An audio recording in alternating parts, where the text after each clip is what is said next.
Vamos, hermanos, paz de Cristo. Me dijeron que el domingo pasado acabaron a las 4, ¿verdad? Así que tenemos tiempo.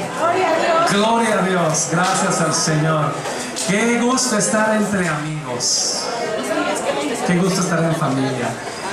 Tenemos una historia hermosa aquí en esta iglesia. Esta iglesia fue la iglesia que me vio nacer. Y yo le doy muchas gracias al Señor porque veo muchas caras familiares y veo muchas caras nuevas, lo que significa que el Evangelio sigue creciendo y se sigue extendiendo y la gracia de Dios no se detiene. Amén. Y le damos gracias al Señor por eso. Bueno, hermanos, quiero aprovechar que usted está de pie y vamos a abrir nuestra Biblia en Hechos capítulo 6. Libro de los Hechos capítulo 6. Vamos a aprovechar que usted está de pie y vamos a darle lectura así mismo a la palabra de Dios. Hechos capítulo 6. Amén. La palabra de Dios dice así: en aquellos días, como creciera el número de los discípulos, hubo murmuración de los griegos contra los hebreos de que las viudas de aquellos eran desatendidas en la distribución diaria. Entonces los 12 convocaron a la multitud de los discípulos y dijeron: no es justo que nosotros dejemos la palabra de Dios para servir a las mesas. Buscad pues, hermanos, de entre vosotros a 7 varones de buen testimonio, llenos del Espíritu Santo y de sabiduría, a quienes encarguemos de este trabajo. Y nosotros persistiremos en la oración y en el ministerio de la palabra. Agradó la propuesta a toda la multitud y eligieron a Esteban, varón lleno de fe y del Espíritu Santo, a Felipe, a Prócoro, a Nicanor, a Timón, a Parmenas y a Nicolás, prosélito de Antioquía, a los cuales presentaron ante los apóstoles, quienes orando les impusieron las manos. Y crecía la palabra del Señor y el número de los discípulos se multiplicaba grandemente en Jerusalén, y también muchos de los sacerdotes obedecían a la fe. Amén, amén. ¿Cuántos tienen hambre de la palabra de Dios, hermanos? El día de ayer hicimos una actividad muy hermosa en un día del amigo de adolescentes en la primera de Guadalajara. Y yo le decía a los muchachos, ¿qué pasaría si te dejaran de alimentar? Mamá no te diera de comer durante un día. Tendrías hambre a lo largo del día, pero ¿qué tal si mamá no te diera de comer durante 3 días? ¿Qué pasaría si solamente te diera de comer una vez a la semana? ¿Cuánto les gustaría comer una vez a la semana solamente? A nadie, ¿verdad? Pero les explicaba yo a los muchachos que la realidad es que nuestra vida no solamente es carne. No solamente somos carne, no solamente nos alimentamos de carne, sino que también tenemos un espíritu. Y el espíritu que tenemos nos lo dio Dios. Y ese espíritu necesita ser alimentado. Y el único alimento que realmente edifica el espíritu es la misma palabra del Dios que nos dio vida.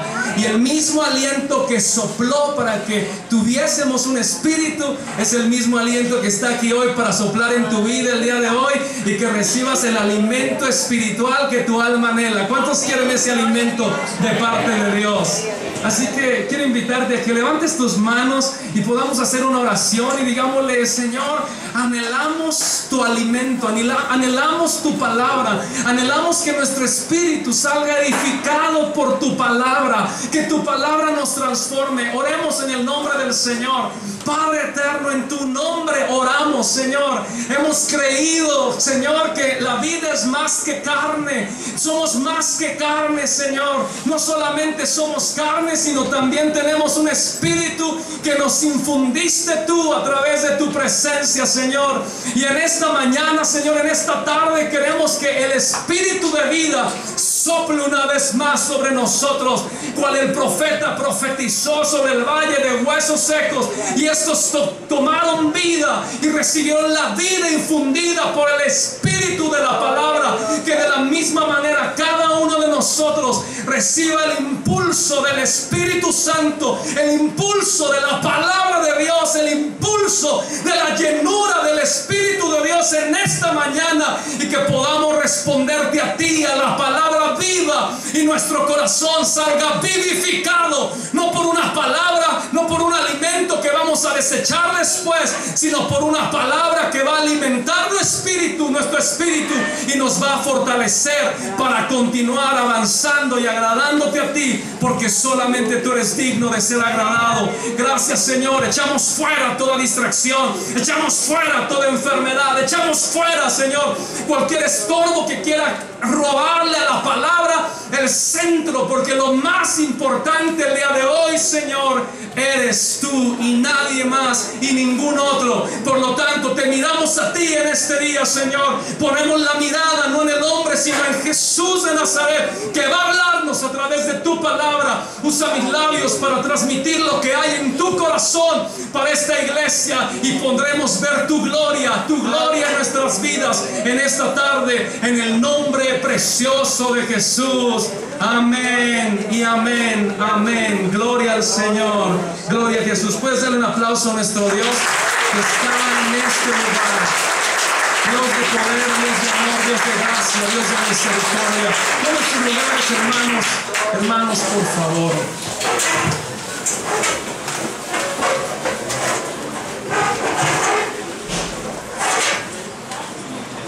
Voy a acercarme. Creo que cada uno de nosotros tenemos un enorme desafío para poder realmente caminar todos los días en la palabra de Dios. La palabra del Señor comienza diciendo en este capítulo número 6 que en el momento en que la iglesia de Jesús comenzó a responder a la encomienda que le había dado el Señor, dice la palabra que los discípulos empezaron a predicar con tal amor la palabra de Dios. Comenzaron a salir casa por casa. El capítulo anterior dice precisamente este versículo tan conocido por muchos de nosotros, cuando dice que entonces todos los días en el templo y por las casas no cesaban de enseñar y predicar a Jesucristo. ¿Quién enseña todos los días? ¿Quién va todos los días por el templo y por las casas enseñando a Jesús si no es alguien enamorado de Él? Los discípulos habían tenido un encuentro con Jesús, un encuentro verdadero. Aparentemente su ilusión se había desbaratado por causa de la muerte de Jesús. En el momento en que Cristo muere, entonces aparentemente sus esperanzas se desbaratan, pero la realidad es que Cristo no solamente murió, Cristo descendió a las profundidades de la tierra, venció a la muerte y al tercer día resucitó con poder y se le apareció a sus discípulos declarando que Él estaba vivo. ¿Cuántos dicen amén a eso? Así que la esperanza que aparentemente había muerto, resucitó la esperanza. Cristo es la esperanza de nuestra vida por cuanto venció a la muerte con poder, y ese mensaje de la resurrección le dio tanta pasión a la iglesia que salió predicando a Jesús por todos los rincones del imperio.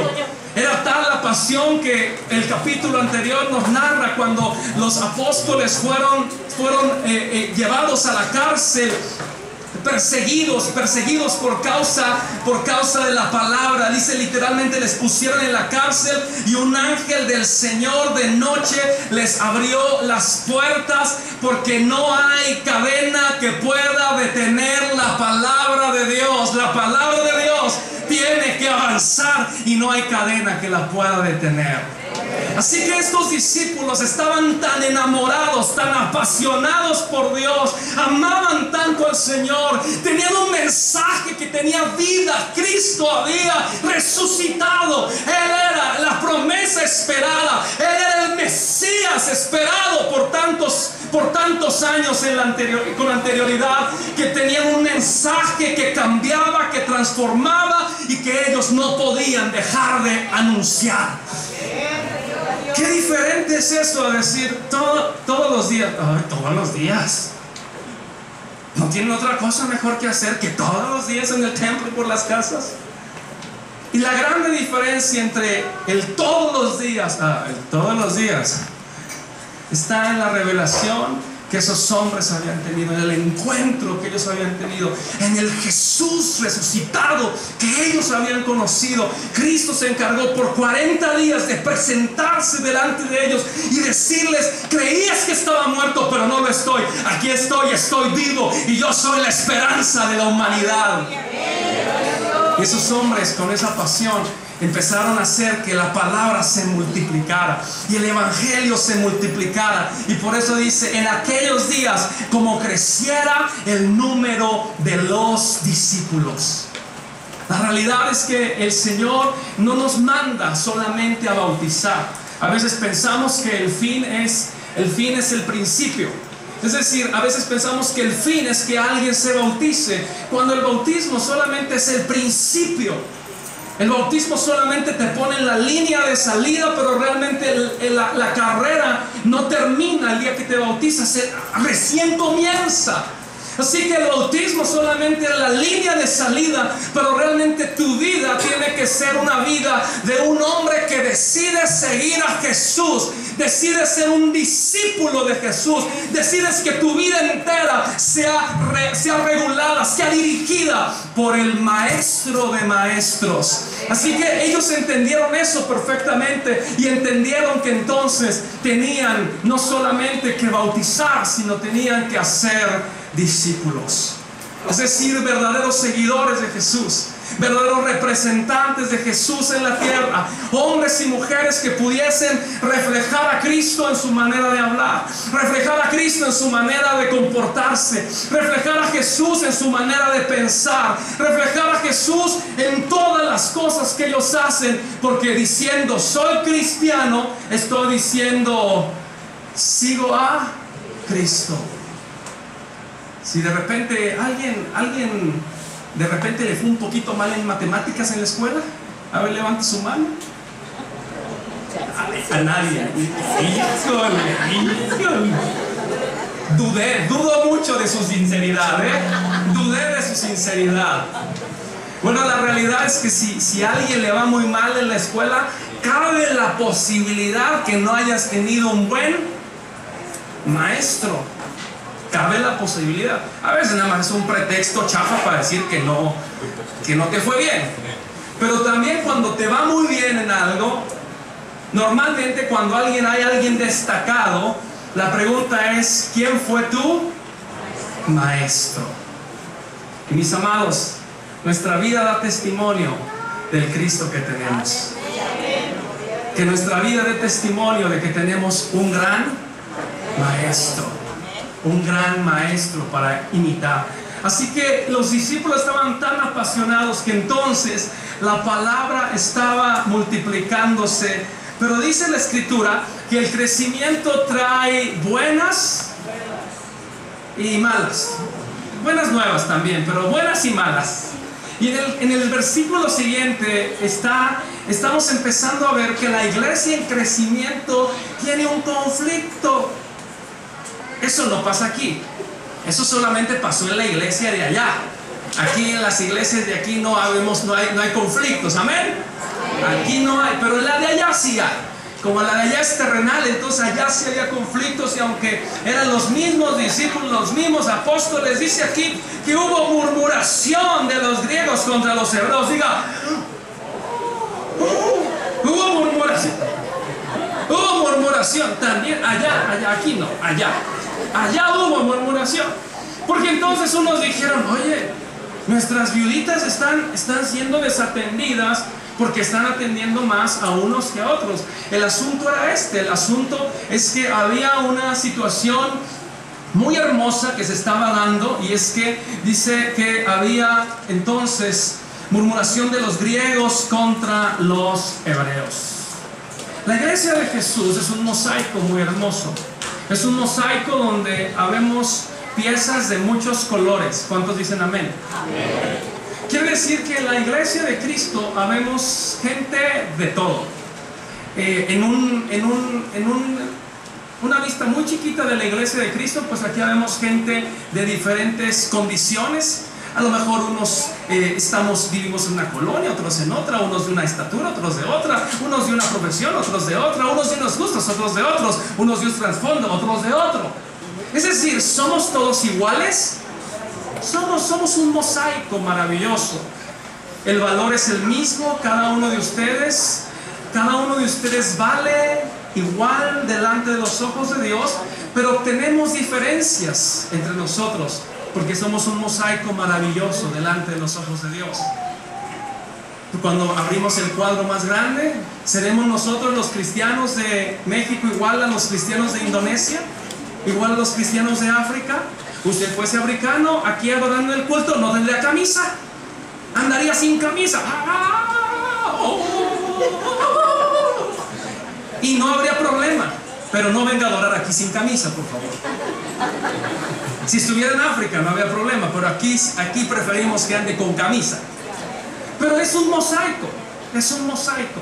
Y ahí la escritura nos narra que entonces había dos grupos en la iglesia, los hebreos y los griegos. Ambos eran cristianos, ambos estaban donde mismo, pero los griegos eran aquellos que tenían un trasfondo diferente a los hebreos. Los hebreos eran aquellos que habían nacido en el judaísmo, eran judíos, vivían de acuerdo a las costumbres judías. Y los griegos también eran griegos helenistas, eran griegos también cristianos, también convertidos, pero con una cultura griega. Así que esas diferencias culturales hicieron que hubiese un problema en la congregación. De repente las viudas de unos empezaron a ser desatendidas, y entonces dice la escritura que entonces los 12 convocaron a la multitud de los discípulos y dijeron: no es justo que nosotros dejemos la palabra de Dios para servir a las mesas. Diga junto conmigo: todo conflicto tiene una salida. ¿Sabe usted que en las iglesias hay conflictos? No se espante. Allá y aquí hay conflictos. No hay iglesia perfecta. A veces hay alguien que también en las iglesias se vive la luna de miel. La luna de miel es cuando usted llega a una iglesia y dice: wow, es maravillosa la gente, tan cariñosa, mira, toda me abraza. Y uno dice: es la iglesia perfecta. Y de repente pasan los meses y dice: ay, pues están tan perfectos. No me saludó la hermana. Hace mucho calor, no me gustan las luces. Entonces empieza uno a decir, y la luna de miel de repente se empieza a anular, porque se nos olvida que la iglesia está todavía compuesta por hombres de carne y hueso. Y siempre dicen por ahí que alguien piensa que el pasto de enfrente es más verde, ¿verdad? Y dice: no, en la iglesia de enfrente, ahí todos me aman, el día que yo me vaya ya me van a amar. Y la realidad es que, mis hermanos, no hay iglesias perfectas. La iglesia está construida por un mosaico maravilloso de hombres y mujeres que aman a Dios y están en una búsqueda de algo, un reino perdido, el reino de los cielos. Y dice la escritura que la verdadera iglesia es la que se va a congregar cuando Cristo venga por nosotros y diga: tú fuiste fiel hasta la muerte, ahora entra y recibe el gozo de tu Señor.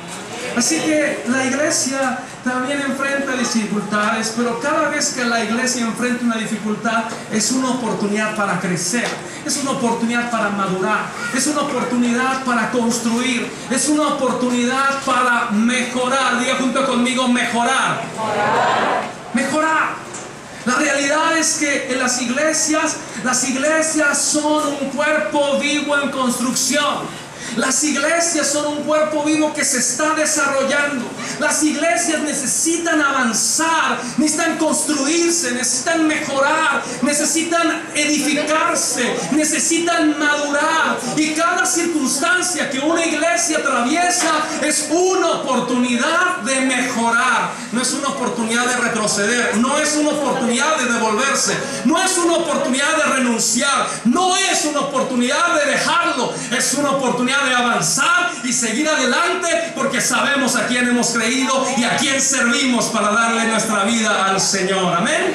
Así que la Escritura nos narra que entonces los apóstoles deciden proponer una estrategia y dicen: busquen pues, hermanos, de entre ustedes a 7 varones de buen testimonio, llenos del Espíritu Santo y de sabiduría, a quienes encarguemos este trabajo. Y junto conmigo: busquen entre ustedes. Busquen entre ustedes. La Escritura entonces nos narra que esta situación, que estaba siendo un conflicto dentro de la iglesia naciente entre los griegos y los hebreos, se resolvió buscando gente. ¿En dónde? Entre ustedes. Entre ustedes. ¿Saben dónde está la respuesta a todas las áreas de oportunidad de la iglesia? No me viene a mí. De este lado no está. ¿Saben dónde está la respuesta? Entre ustedes. Dígale al de lado: me pasó de lado, pero te pegó a ti.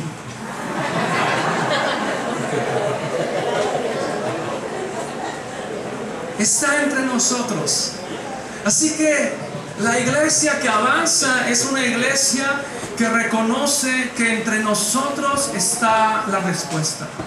No está enfrente, no está en el ministerio de enfrente, no está en la persona de al lado, está y comienza en cada uno de nosotros. Busquen pues, hermanos, entre vosotros a 7 varones de buen testimonio. Y aquí hay ciertos elementos interesantes. Este pasaje es uno de los que estuvimos estudiando el día de esta semana junto con su pastor en la maestría. Fue una materia maravillosa. Estuvimos estudiando en la obra del Espíritu Santo en el libro de Lucas y de Hechos. Así que si su pastor llega compartiéndoles de la revelación que recibió los próximos domingos acerca de eso, es porque fuimos inspirados ambos a ver la obra del Espíritu Santo en la obra del libro de Lucas y del libro de los Hechos. Y este pasaje lo estudiamos ahí en la maestría con el doctor Daniel Chiquete, y fue para mí un deleite revisarlo de esta manera.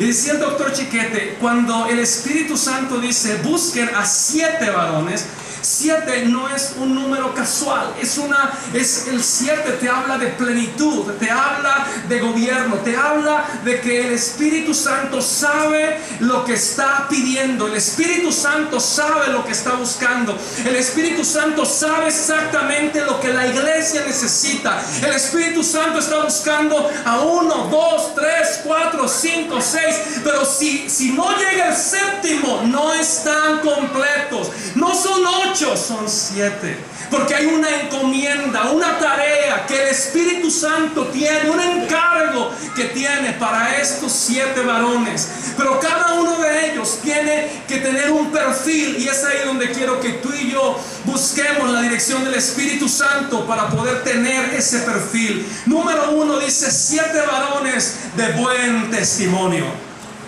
Fíjate bien que la Escritura nos está diciendo que los que estamos aquí somos administradores de los misterios de Dios. ¿Cuántos han escuchado a gente que dice: pastor, yo trato de leer la Biblia y no le entiendo nada? ¿Alguien ha escuchado esa frase?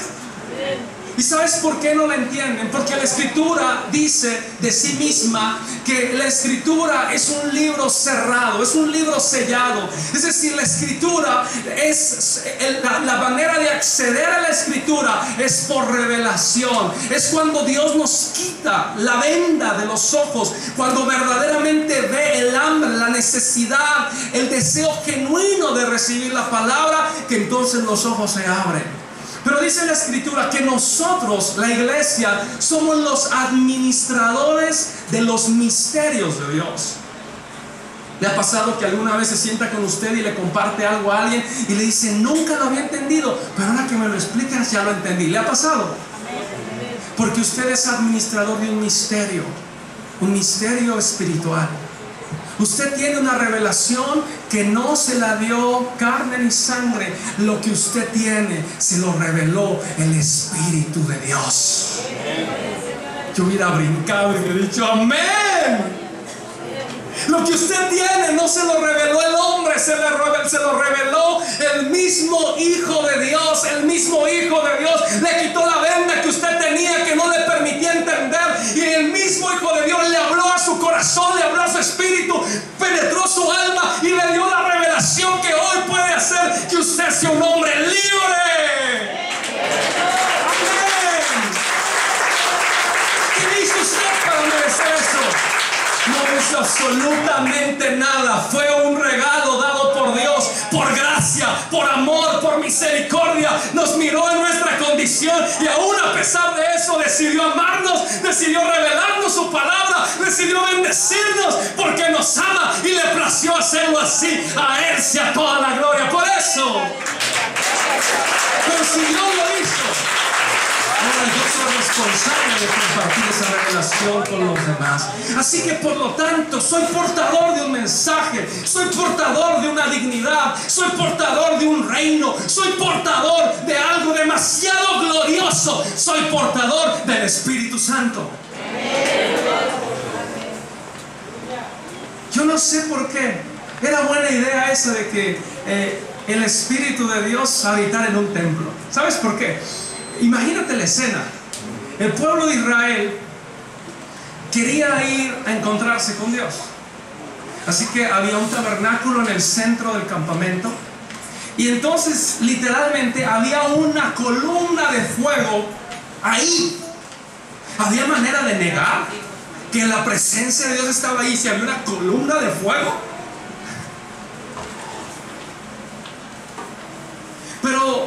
Pero dice Dios, no, fíjate que ahora ya no. Ahora ya no quiero habitar en templos, ya no quiero habitar en tiendas. Ahora quiero buscar un mejor lugar para habitar. Y a través de la muerte y de la resurrección de Jesús, entonces Él dice, no te voy a dejar solo. No te voy a dejar sola. No vas a vivir la fe sola. No, te voy a mandar al Espíritu Santo. Y no va a venir a habitar a los templos, va a venir a habitar a un mejor templo, va a venir a habitar al corazón de los creyentes, de los que creen, de los que reciben, de los que aceptan que Él habite en ti. ¿Cuántos le han dado la bienvenida al Espíritu Santo en su interior? ¡Qué increíble! ¿No era mejor que hubiera una columna de fuego y que, hermanos, vamos a la iglesia, está la columna? No. Él no quiere habitar en templos, Él quiere habitar en hombres, en mujeres. Y cuando tú eres lleno del Espíritu Santo, entonces tu vida tiene también ese mismo fuego. Tus palabras tienen ese mismo fuego. Tu vida refleja esa misma presencia. Y por eso cuando tú hablas, algo sucede. Cuando tú ministras, algo sucede. Cuando tú oras, algo sucede. Porque no es de, ay, qué bárbaro, cuánto oré. No, hermano, no es por ti, no es por mí. Es por la presencia que está en mí. Es por la misma unción de Dios que habita en tu corazón y que dice, te quiero usar. Te quiero usar. Así que por eso ellos buscaban hombres de buen testimonio, hombres que realmente respetaran la dignidad que portaban. Respetar la dignidad que porto, entonces significa que respeto el nombre que represento, respeto su nombre y entiendo que mi forma de vida va a representarlo a Él. Va a representarlo a Él. Así que número uno, que sean hombres de buen testimonio. Número dos, llenos del Espíritu Santo. ¿Cuántos quieren la llenura del Espíritu Santo? La llenura del Espíritu Santo es esa presencia de Dios en tu vida, que no solamente sucede el día que vienes al culto. ¿Cuántos sienten la presencia de Dios en el culto? Pero ¿cuántos se llevan esta presencia y la experimentan en casa? La idea es que tú seas no un receptor ocasional de la presencia de Dios, sino que seas un portador de su presencia.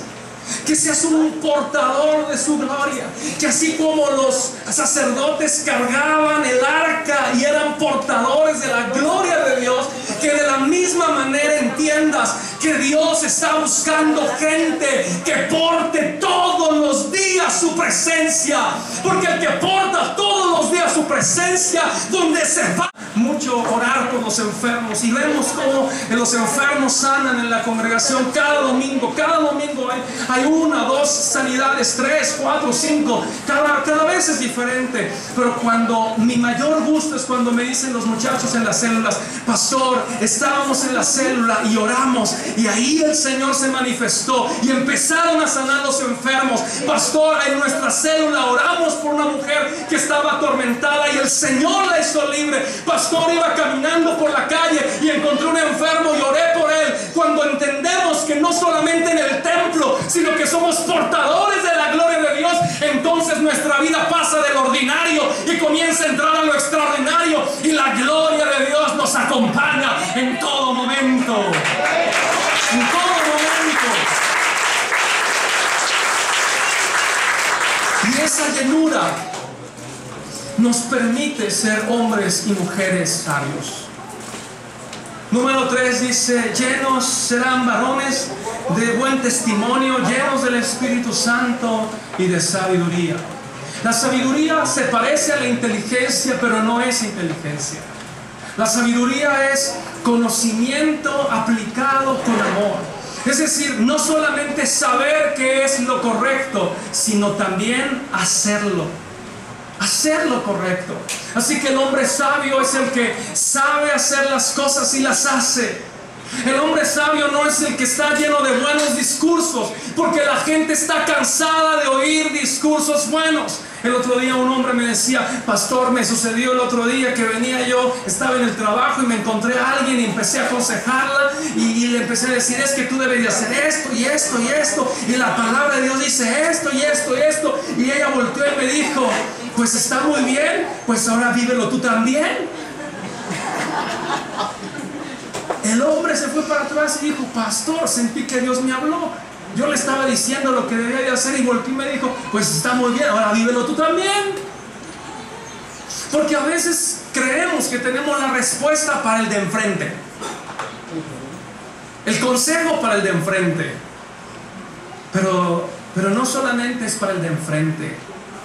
Yo debo de asumir mi propia responsabilidad, y sabiduría es ser hombres íntegros, sé hacer lo correcto y lo hago.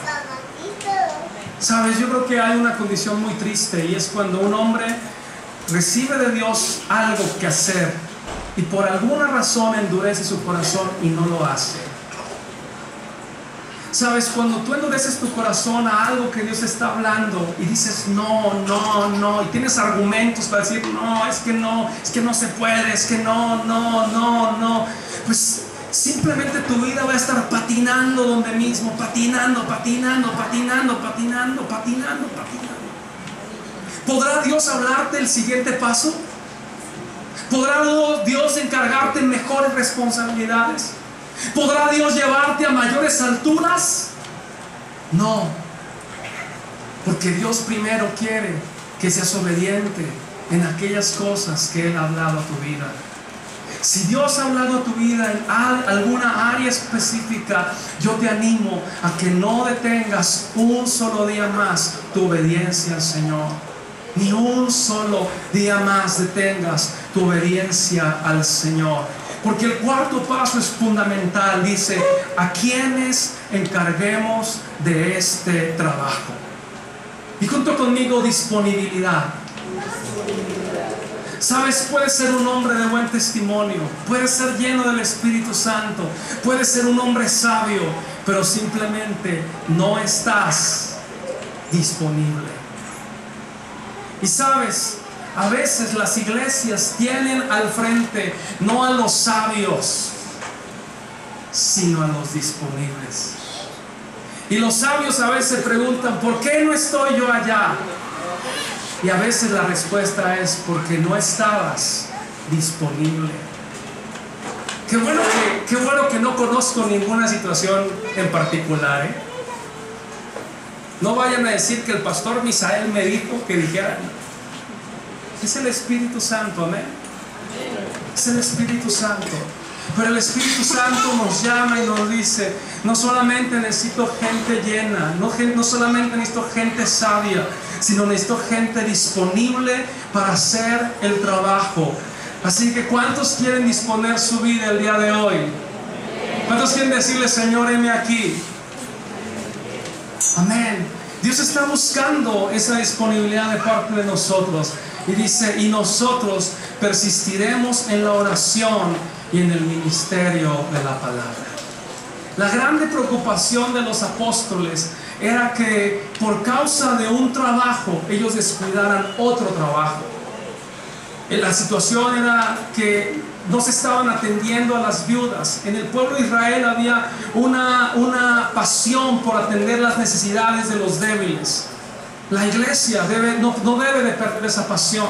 La iglesia de Israel atendía a las viudas, a los huérfanos, a los pobres, y estaban esmerados en hacer ese trabajo con excelencia. Creo que debemos de recuperar eso.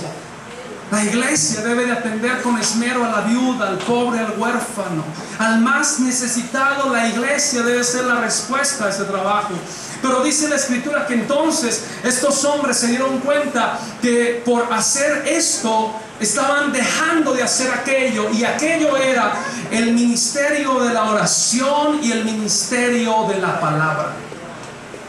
Cuando yo leo esto, entonces me doy cuenta que el Espíritu estaba preparando que el escenario se habilitara para que la palabra no se detuviera con nada. En el caso de los apóstoles podemos darnos cuenta que más adelante ellos están aquí delegando una responsabilidad sobre los que estaban presentes en la iglesia, pero era porque ellos no iban a permanecer demasiado tiempo en la iglesia de Jerusalén, sino que ellos tenían que cumplir las encomiendas del Espíritu Santo fuera de Jerusalén. Inmediatamente después empezamos a ver cómo Pedro es llevado de Jerusalén a hablar con Cornelio a Cesarea, porque tenían que llevar el evangelio a los gentiles. Empezamos a ver cómo la iglesia comienza a avanzar, y entonces lo que estaba haciendo el Espíritu Santo, estaba empoderando a la iglesia, estaba empoderando a los diáconos, estaba empoderando a la misma iglesia, para que entonces los discípulos pudiesen salir y cumplir el ministerio de la palabra. Porque la palabra no se puede detener en cuatro paredes. ¿Cuántos dicen amén? Así que creo que cada uno de nosotros tiene que entender esto a la luz de nuestra propia realidad. Hoy me siento muy contento porque me acompañan algunos jóvenes de mi iglesia. Levanten la mano los 4 jóvenes que me acompañan, 2 aquí, 2 allá. Me da mucho gusto que estén aquí. Y yo busco de alguna manera, siempre que salgo, hacerme acompañar de ellos, porque puedo discipularles en el camino. Pero el día de hoy quiero decirles que aunque yo estaba en el templo, ¿quién predicó? Predicó Jacel. Levanta tu mano, Jacel. Jacel predicó el domingo. Hoy tenemos servicio de 10 a 12 y Jacel predicó por primera vez. Jacel todavía no tiene 1 año de bautizado, va a cumplir 1 año de bautizado, pero Jacel ya tiene su célula. Jacel predica todos los jueves en su célula. Este domingo acabamos de bautizar a 2 de la célula de Jacel. Gloria a Dios, gloria a Dios. Así que yo como pastor estaba ahí el domingo y le dije: Jacel, te toca predicar. Y le dije: bueno, este es el esquema, este es el sermón más o menos, pues estos son los pasos para que hagas un sermón. Y él empezó a prepararse y bueno, me presentó su sermón. Y el día de hoy en la mañana Jacel ministró en la iglesia. ¿Por qué? Porque necesitamos que la palabra corra, que la palabra avance, que la palabra no se detenga, que la palabra pueda fluir. La realidad es que yo entiendo muy bien a su pastor. El día de hoy él está en el sureste, está cumpliendo una responsabilidad de parte de la Secretaría de Asistencia Social. Y yo me entiendo muy bien, porque yo mismo soy un pastor que viajo mucho por parte de la Secretaría de Misiones. Tengo muchas responsabilidades, así que tengo que salir mucho de viaje. Y al principio me preocupaba, hasta que el Señor me dijo: hermano, levanta hombres y mujeres llenos del Espíritu Santo, con un buen testimonio, llenos de sabiduría, y ponlos a predicar. Así que ahí estamos empujando a nuestros muchachos, estamos haciéndole que ellos crean que tienen un llamado de parte de Dios. ¿Habrá aquí también jóvenes dispuestos a tomar el micrófono? ¿Habrá hombres, varones dispuestos a hacerlo? ¿Habrá mujeres dispuestas? ¿Habrá gente disponible? Yo creo que sí, pero Dios está buscando a esos que están dispuestos a decirle sí al Señor. ¿Por qué? Porque el ministerio tiene que avanzar. El ministerio no se puede detener. Una de las experiencias que yo he tenido al ser un pastor que viajo mucho es darme cuenta que mi iglesia, cada vez que yo salgo, crece. ¿Sabes por qué crece? Porque cuando está el pastor, entonces la iglesia está diciendo: pues ahí está el pastor, que el pastor salga adelante. Pero cuando el pastor no está, entonces ¿quién tiene que ponerse las pilas? El liderazgo, los discípulos, los que están ahí, los que dicen: pastor, usted no estuvo, pero estuvo mejor que si usted hubiera estado. No le digan eso al pastor Misael. ¿Por qué? Porque hay confianza, porque la iglesia crece en madurez. Así que yo creo, y lo digo de mi corazón, como alguien que vive esa experiencia, más que otra cosa, ustedes deben decir: pastor, usted tiene una encomienda en el sureste, vamos a estar orando por usted, porque cuando regrese usted nos dirá: el Señor estuvo conmigo, y nosotros, pastor, estuvimos con usted en oración. En mis viajes yo siento la cobertura de oración de mi iglesia. Yo les digo: hermanos, estoy aquí, estoy acá, a veces en un grupo más pequeño. Qué feo eso, voy a decirlo. Qué feo que a veces uno tiene que decirle solamente unos poquitos que va a salir, porque si se enteran no vienen. Pero ¿saben lo que nos hacen hacer a los pastores? No digas que voy a salir, nada más ahí te encargo. Porque el día que se enteran: el pastor no va a ir. Vienen a ver al pastor, hermanos. ¿Verdad? Los agarré, ¿verdad? ¿Verdad? Por eso es importante que entendamos que el Señor está buscando que la palabra corra. Si el Señor está abriendo puertas al pastor Misael en otros lugares, sería justo que digamos: no, pastor, aquí nada más lo queremos para nosotros.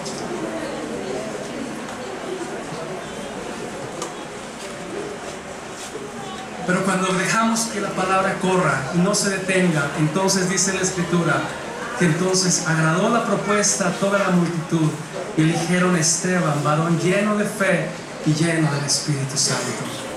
Y eligieron a Felipe, y sigue diciendo la lista de los 7, a los cuales presentaron ante los apóstoles, quienes orando les impusieron las manos. Quiero terminar en esta parte porque me parece muy inspiradora, así que quiero que usted ponga mucha atención en esto. La palabra del Señor dice que entonces eligieron a estos 7, y estos 7 respondieron a la tarea que Dios les había estado asignando. Quiero decirte que cada uno de ustedes tiene un llamado y una encomienda de parte de Dios.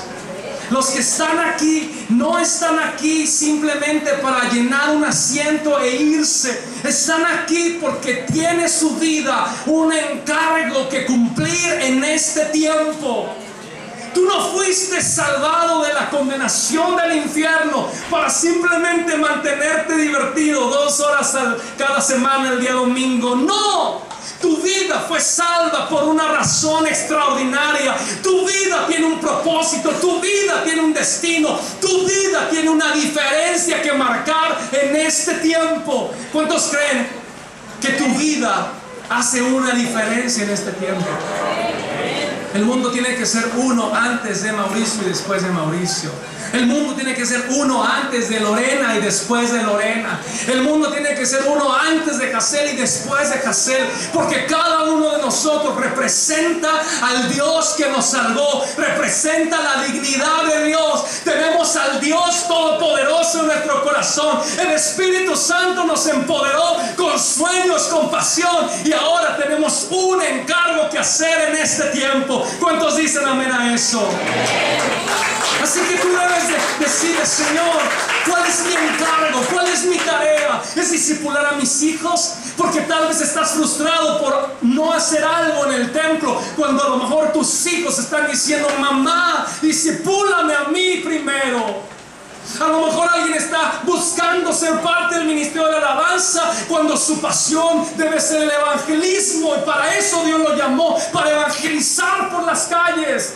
Tal vez alguien está frustrado porque no está predicando aquí, y Dios dice: amigo, no es aquí, es allá donde te quiero predicando. Tal vez alguien quisiera hacer algo en algún ministerio en particular, pero dice Dios: no te das cuenta que yo te di una unción de negocios para que lo que tú hagas sea multiplicado y tú bendigas el reino.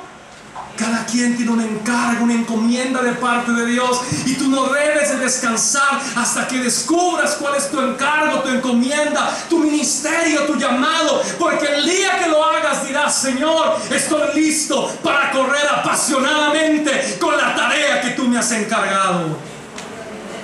Así que estos hombres recibieron el encargo de parte de Dios y dijeron sí al llamado. Y dice la escritura que entonces se levantó este hombre Esteban, lleno de gracia, lleno de poder, lleno del Espíritu Santo. Y tú sabes lo que acontece después. Él predicó de tal manera que cuando él terminó de predicar delante de los judíos, ellos literalmente vieron el rostro de Dios. Claro que después de eso lo mataron a pedradas, pero vieron el rostro de Dios. Esteban es el primer mártir de la iglesia. Pero la realidad es que este hombre fue un hombre tan lleno de la presencia de Dios que supo cumplir el encargo que Dios le dio. Este hombre Esteban salió a predicar con tal pasión y le habló a los judíos con tal pasión que efectivamente vieron el rostro de Dios, y después lo apedrearon y lo mataron. Pero ¿sabes quién estaba entre ellos? Entre ellos estaba Saulo, el que después, capítulos después, iba a tener un encuentro con el Señor y convertirse en el gran apóstol a los gentiles. La vida ofrendada de un hombre que le dijo sí al Señor, un diácono, que le dijo sí a servir las mesas. Comenzó sirviendo las mesas. De servir las mesas, predicador. De predicador, evangelista, porque veían la gloria de Dios. De evangelista a mártir, asesinado por causa del evangelio. Pero su vida fue la semilla que Dios usó para que se levantara un hombre después de él con una gran autoridad. Pero todo comenzó porque Esteban estuvo dispuesto a servir las mesas. No hay ministerio pequeño, no hay encomienda pequeña. Si Dios te llama a servir las mesas, si Dios te llama a limpiar el baño, si Dios te llama a atender los niños, si Dios te manda a atender a los ancianos, si Dios te manda a traer una despensa, no hay ministerio pequeño. No lo hay delante de los ojos de Dios. Pero la última parte dice que finalmente ellos terminaron y les impusieron las manos. Cuando les impusieron las manos, entonces había todo un simbolismo detrás del rito. El imponerle las manos significaba: pongo el don que hay en mí sobre de ti. Cuando le estaban imponiendo las manos, está uno diciendo: tu vida la pongo bajo la cobertura divina. Cuando le estaban imponiendo las manos, le estaban diciendo: invoco la gracia de Dios sobre de ti, invoco el perdón de Dios, invoco la bendición de Dios, pongo una cobertura a tu vida, pongo un cerco alrededor de ti. ¿Cuántos han disfrutado cuando alguien, un ministro ordenado, su pastor, pone sus manos sobre usted? Hermano, no es solamente un rito, hay algo detrás, hay un simbolismo detrás. Es empoderamiento, es delegar, es enviar. Y hermanos, yo quiero invitarles, si me ayudan por favor, aquí el Ministerio de Alabanza, a que entendamos que si nosotros respondemos el día de hoy a la palabra, Si nosotros respondemos el día de hoy a la palabra, algo va a suceder. Y hay un video que quiero mostrarles. Quiero que pongamos atención en este video. Si ya más podemos cerrar aquí para que se vea un poquito mejor. Y quiero que veamos este video. Y este video se titula Soy un misionero. Y nos habla de aquellos que están dispuestos a hacer las tareas pequeñas donde quiera que el Señor le llame. Adelante. In the beginning, God created man in his own image. He walked with man in the cool of Eden, but sin interrupted that union. So God created the missionary. God said, I need someone willing to say no to the status quo, no to the dream of wealth, leave their families to Que sea fly capaz to de a dejar sus distant familias y land, volar a tierras and learn a lejanas y language they aprender un have idioma never que heard, nunca han escuchado ride antes, andar en buses aglomerados sobre los lomos de camellos, someone alguien que duerme en cualquier lugar, come cualquier cosa, soporta el calor y lucha en contra del frío, with a smile. con una sonrisa en sus rostros. Todo esto con el fin de llevar el evangelio a otros distintos a ellos. So God Entonces Dios creó al misionero. said, Dios dijo, debido a que la cosecha es grande, I need necesito a alguien que siembre la semilla, cuide la tierra, water riegue la semilla y recoja la cosecha cuando esté lista. someone Alguien que vaya y aprenda to a multiply multiplicar los cultivos, and to answer. responda al llamado y pague el precio. So God Entonces Dios creó al misionero. Dios dijo, necesito a alguien que sea un servidor radical de todos, eligiendo el trabajo más solitario, lavando los pies de los pobres, cuidando al enfermo y curando sus heridas. Necesito a alguien que visite a los presos, que cuide a la viuda y al huérfano, sentarse en el suelo con un niño y decirle que es amado. Entonces Dios creó al misionero. Dios dijo, necesito a alguien que crea que los ciegos verán y que los cojos caminarán y que los muertos resucitarán. Alguien que ore largas horas e interceda toda la noche con gemidos profundos para que un alma pueda ser salva. Dios dijo, necesito a alguien honesto y valiente, lleno de gracia, misericordia y compasión, alguien sin miedo y pasividad, que camine en verdadera identidad, alguien con amor ferviente y ceñido con la verdad, alguien que refleje la gloria de Dios radiantemente. Entonces Dios creó al misionero. Dios dijo, necesito a alguien que diga sí antes que se le pida, alguien que vaya a islas remotas, a desiertos hostiles, lugares urbanos, naciones cercanas, a los vecinos, a prestigiosas universidades, para alcanzar al no alcanzado. ¿Quién subirá las montañas y saltará los obstáculos? Porque ¿cómo creerán aquel de quien no han oído? ¿Y cómo irán sin haber quien les predique? ¿Y cómo predicarán si no fueren enviados? Entonces Dios creó al misionero. Heme aquí, envíame a mí. Amén. Creo que el misionero no es solamente el que va a otra tierra lejana, es el que le dice al Señor, heme aquí, envíame a mí, a donde quiera que vaya. Tal vez hay que ir al vecino primero, tal vez hay que ir al pobre primero, tal vez hay que ir a agarrar el recogedor primero, tal vez hay que atender a los niños primero, Tal vez hay que primero tomar una célula. Lo importante es que le digas al Señor: heme aquí, envíame a mí.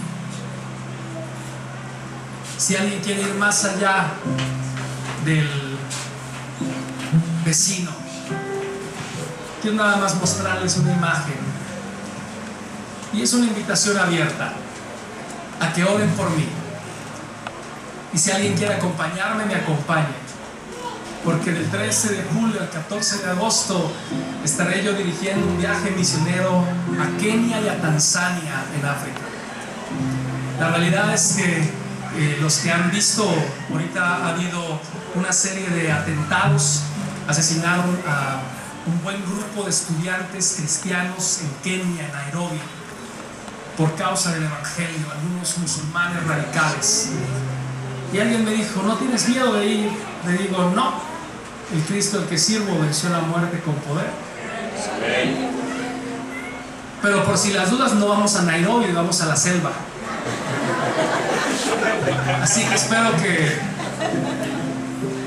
que el Señor nos proteja. Queremos llevar un grupo de 20, la mayoría de ellos jóvenes. Ya tenemos ya un grupo, somos como 9 ya inscritos en el viaje. Tenemos 2 maestras de inglés, una mujer de 39 años que me dice: pastor, toda mi vida mi sueño ha sido ser misionera.